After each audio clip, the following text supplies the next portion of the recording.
Hey y'all, it's Coco. I'm 50 plus one. How you doing? Happy Tuesday. I'm coming to you to talk to you about my morning so far. So I've been up since 5 o'clock this morning and 5:20. Well, I woke up at like right before 5. That's fine. Around 5. Okay. I did my hour on the treadmill, weighted vest. I think this is day 24 or 25. I'm gonna do an extra day just in case. And the thing is, so many things. First of all, this journey has been about consistency. It's been about boundaries. It's been about giving myself grace. It's been about keeping my word to myself. It's been about fitness. It's been about wellness. It's been about taking care of my temple that God gave me. It's been about,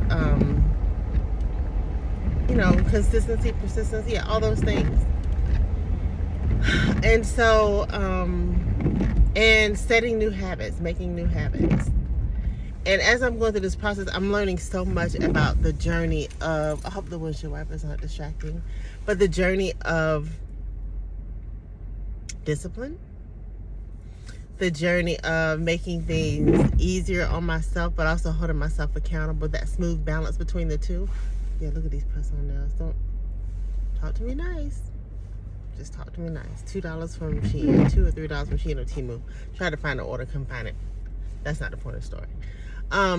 And I wear a weighted vest when I'm walking, and I looked at the weighted vest for quite some time before I purchased it. And at first when I put it on, it was so heavy. It's like 16 pounds, so it ain't heavy, but heavy enough that when you walk in and you 200 plus pounds, I know I don't look it, it's fine. But when you're walking, it's different than when you have extra weight that you add on your own. And in that, I've learned so much. Number one, I don't even feel the weight anymore. Number two, I'm very conscious of when I put the weight on and when I don't. And I feel like in life, sometimes we put weight on ourselves that's not necessary, or we carry it when we shouldn't be carrying it. Also, when we have extra weight on us, sometimes we don't even notice it anymore.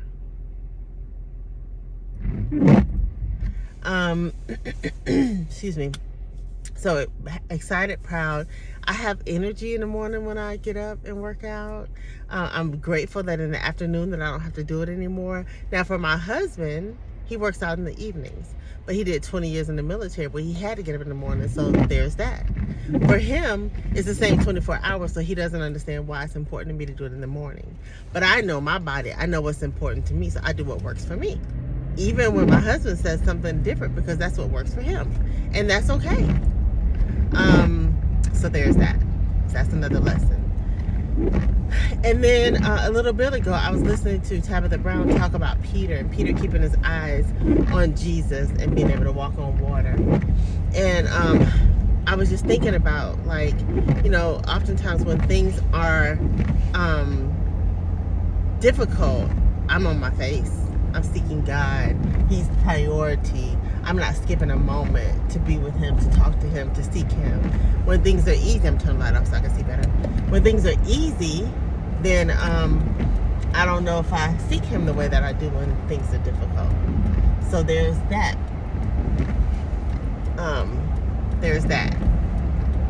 And I want to be consistent regardless. But I'm learning by and by that difficulties are necessary. Problems, issues, they're necessary. They're part of the process. And they build character in us, and they make us stronger. And for that, I'm grateful. And so I just want to encourage you to rely on God for real, to trust him for real, to seek him for real, and to be mindful of the million little miracles that we walk past every single day to get to the thing that might not be like we want it to be. And, just be mindful of that. Be cognizant of that. And aware of that. So I just wanted to encourage you to keep your eyes, that he is keeping his eyes on us. Just as well as we're keeping our eyes on him, or we should be keeping our eyes on him, he's also keeping his eyes on us. And I'm also grateful for that. And that he's aware. And that we're not in charge anyway. We're not in control anyway. So a lot of the things that we worry about, they never even happen. Like, they never even happen. And if they do happen, they don't happen the way we think they're going to happen. So why worry? The Bible says, do not fear. The Bible says, do not worry. And it says, be anxious for nothing. That's for us. That is for us. Be anxious for nothing. No thing. No anxiety. No fear. No worry. All right. Well, I guess that's it. I'm going to focus on the road here. It's raining. I'll also tell you a testimony about yesterday when I was driving. I took the dogs to the groomer yesterday. And in the rain, I really should have took them Sunday, but that didn't work out. If it was supposed to happen, it would have happened. There was one point when I was driving that I couldn't see anything.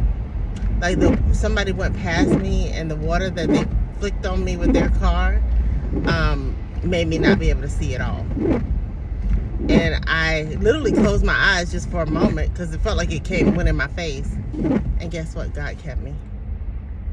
God kept me. And that is an example of the fact that he's keeping us. He's the one in charge. He's the one doing all of this, not us. So just wanted to share that testimony. And I'm so grateful that he's keeping me and keeping us. And I just pray as we travel that God continue to keep us, cover us, protect us, allow us to get to our destination safely. I pray for each of you that you have a wonderful day, that you get to your destinations safely, to and from your destination safely, that you seek God. When is the last time you audibly said what God has kept you from? When is the last time you audibly told yourself in the mirror that you love you? Not just out loud, but in the mirror, looking at yourself. Preferably ladies with no makeup. Preferably people with no clothes. People, comma, with no clothes. You're just yourself that you love yourself. When's the last time? I want to consider doing that. Remind yourself how God kept you. Remind yourself, remember how God has kept you always. And let that build your fortitude in knowing that he's got you now. Okay, well, I will talk to you later. Traffic out here is pretty thick, so I'm going to let you go. I pray that you have a good day on purpose. Be kind to yourself and to others. Make sure you fill the cup you pour from so you can pour into others from your overflow. And not what you need to sustain yourself. I love you.